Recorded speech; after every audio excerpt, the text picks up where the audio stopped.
terre ne dépend pas de leurs activités, mais de la grâce de Dieu.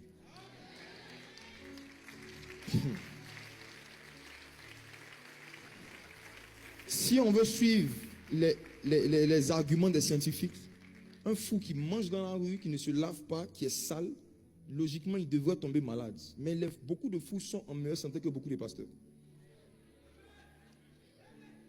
Beaucoup de pasteurs qui prennent le petit-déj, l'entrée, le plat de résistance, beaucoup d'entre eux chaque mois vont à l'hôpital. Mais je connais un fou qui n'est jamais allé à l'hôpital, alors qu'il mange dans les poubelles. C'est Dieu qui nous garde. C'est la grâce de Dieu qui nous garde. Maintenant, lorsque sa grâce te garde en vie, c'est parce qu'il y a une œuvre que tu es censé faire pour Jésus avant d'aller au ciel. Est-ce que tu es en train de faire ça? Est-ce que tu sais même ce que tu dois faire? Tu es dans quel temps de ta vie? Est-ce que c'est le temps de passer 2 heures par jour sur Facebook et TikTok? Est-ce que tu es dans le temps de te demander qui est l'homme de ma destinée alors que tu ne parles pas encore en langue? Écoutez-moi. Je vais parler aux jeunes célibataires.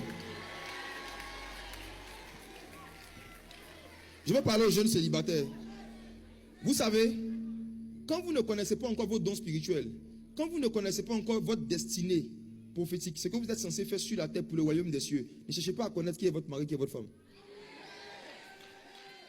Je parle surtout aux hommes, aux frères. Les frères, lorsque Dieu a décidé de créer Ève, c'était pour qu'elle soit une aide, pas une épouse. Dieu a dit, il n'est pas bon que l'homme soit seul. Il n'a pas dit, je lui donnerai une épouse, ni une fiancée. Il dit, je lui donnerai une aide. On aide quelqu'un qui est en train de faire quelque chose.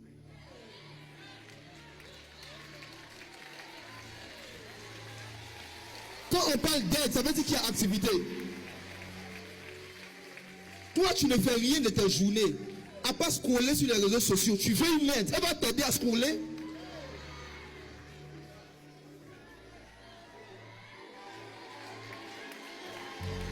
Tu ne fais rien dans l'église.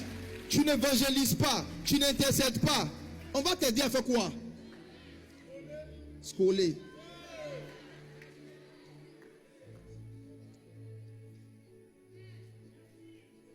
Avant de donner une femme à Adam, Dieu lui a donné un jardin à cultiver.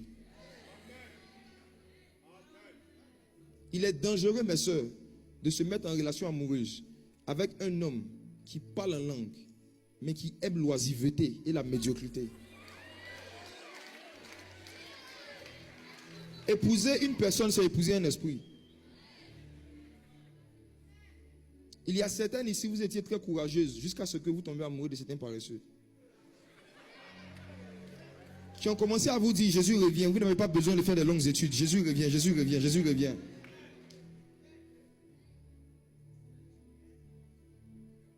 Dans quel temps de ta vie? Est-ce que c'est le temps pour toi de chercher à penser au mariage, alors que toi-même, ton mariage avec Jésus est bizarre? Ta relation avec Jésus est bizarre. Quand tu vas te réveiller, la Bible dit qu'il y a un temps pour chaque chose sous le soleil.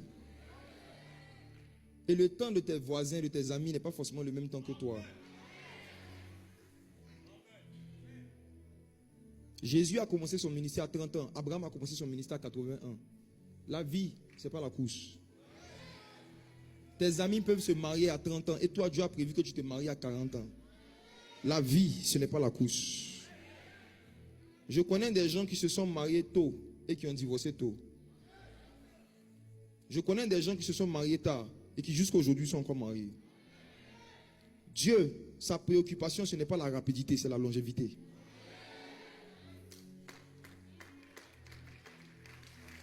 Réveille-toi, réveille-toi. Réveille-toi. Réveille-toi. La troisième chose qu'on fait lorsqu'on se réveille, on ouvre les yeux, on se préoccupe de quelle heure il est, quel est le temps dans lequel on est. Et troisièmement, qu'est-ce qu'on fait quand on se réveille physiquement? On cherche à communiquer avec les personnes avec qui on habite. On cherche à communiquer avec les personnes avec qui on est intime. Beaucoup d'entre vous, lorsque vous vous réveillez, votre premier réflexe, c'est de prendre votre téléphone et d'envoyer coucou bébé. Vrai ou faux?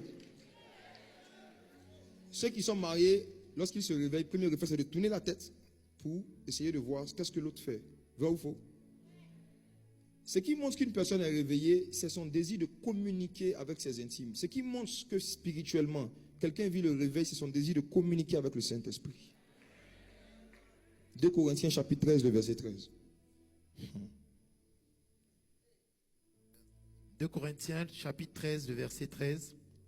Que la grâce du Seigneur Jésus-Christ, l'amour de Dieu et la communication du Saint-Esprit soient avec vous tous. Dis avec moi la communication du Saint-Esprit. La communication du Saint-Esprit. Dis avec moi la communication du Saint-Esprit. La communication du Saint-Esprit. Aujourd'hui, nous qui sommes au 21e siècle, on est 5 fois mieux placés que les disciples d'autrefois pour comprendre ce verset. Nous sommes dans un monde où il y a beaucoup de systèmes de communication.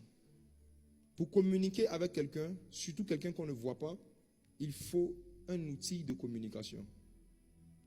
Lorsque tu es au Congo, que tu veux parler avec quelqu'un qui est en France, tu as besoin de WhatsApp.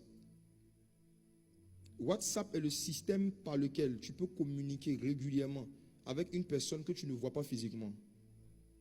Et cette technologie n'a pas été inventée par les Américains.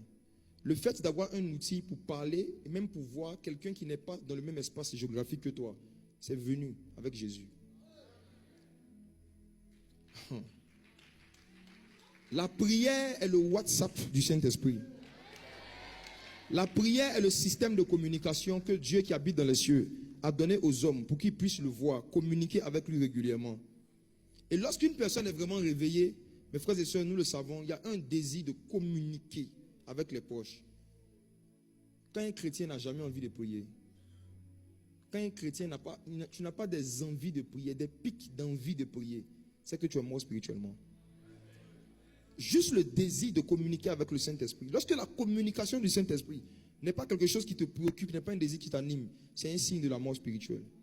Et si on veut être honnête, qu'on veut être humble, nous tous, même les prédicateurs, on connaît des moments de notre marche avec Dieu où on perd la communication avec le Saint-Esprit. On connaît tous des moments où notre envie de prier diminue, notre désir de prier baisse, au point où, lorsqu'on se réunit dans des moments de prière d'église, prier longtemps devient une corvée. L'une des choses qui montre que vous êtes mort spirituellement, c'est lorsque vous priez en regardant votre montre. Je peux vous dire une vérité profonde. Qui a déjà tombé amoureux ici? Au moins une fois. Qui, lorsqu'il partait parler avec son amoureux, chaque fois que tu parles, je lui dis bonjour, tu regardes l'heure. Comment tu vas? Tu regardes l'heure. Qui avait les yeux fixés sur l'heure lorsqu'il communiquait avec son amoureux? Qui, comme moi, bien au contraire, tu voulais que le temps s'arrête. Et tu ne voulais même pas regarder l'heure de peur de voir la réalité en face, qu'il était l'heure de partir. Qui a déjà vécu ça?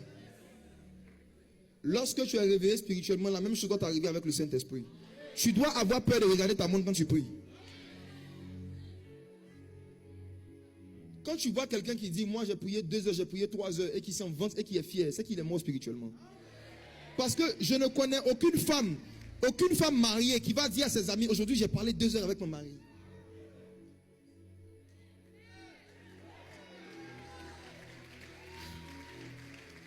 Si vous ne chronométrez pas le temps que vous parlez avec vos amoureux, pourquoi vous chronométrez le temps que vous parlez avec le Saint-Esprit? Comment vous savez que vous avez prié 2 heures? Comment vous savez? Donc vous surveillez-le.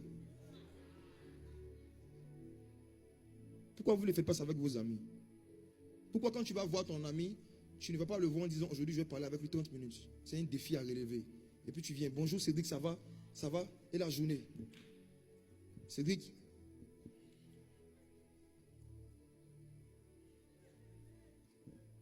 le Saint-Esprit, la communication avec le Saint-Esprit, la vie de prière, ce n'est pas un défi horaire à relever. Le Saint-Esprit est une personne à aimer. Et quand tu aimes quelqu'un, tu souhaites passer le maximum de temps à communiquer avec la personne. Voici un signe qu'un chrétien vit un réveil. C'est un désir de communiquer avec le Saint-Esprit sans cesse. Prier sans cesse. Prier sans cesse. Tu vois dans chaque occasion de prier une opportunité de communier et de louer avec le Saint-Esprit.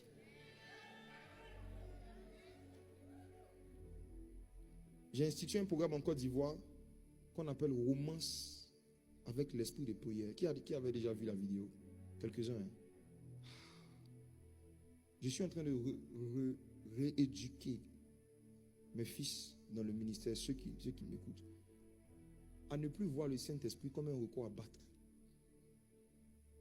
mais comme une personne à aimer. Et quand on aime, on n'aime pas regarder le temps. Voici. Je récapitule donc. Physiquement parlant, quand on se réveille, on ouvre les yeux. Ensuite, on s'interroge sur le temps. Troisièmement, on cherche à communiquer avec les gens qu'on aime. Est-ce que tu vis le réveil? Est-ce que tu connais cette année 2025 qui est en train de commencer, ce que tu dois faire pour Jésus dans l'église? Est-ce que tu connais les bonnes œuvres qu'il a préparées d'avance afin que tu les pratiques en 2025? Est-ce que tu es allé en retraite pour demander au Saint-Esprit, que veux-tu que je fasse cette année? La Bible dit que la première fois que Saul de Tarse a rencontré Jésus, il lui a dit, que veux-tu que je fasse? Les gens qui vivent le réveil sont plus conscients de ce qu'eux ils doivent faire pour Jésus que de ce que Jésus doit faire pour eux. Les morts aiment qu'on s'occupe d'eux. On les lave, on les habille, on les soulève,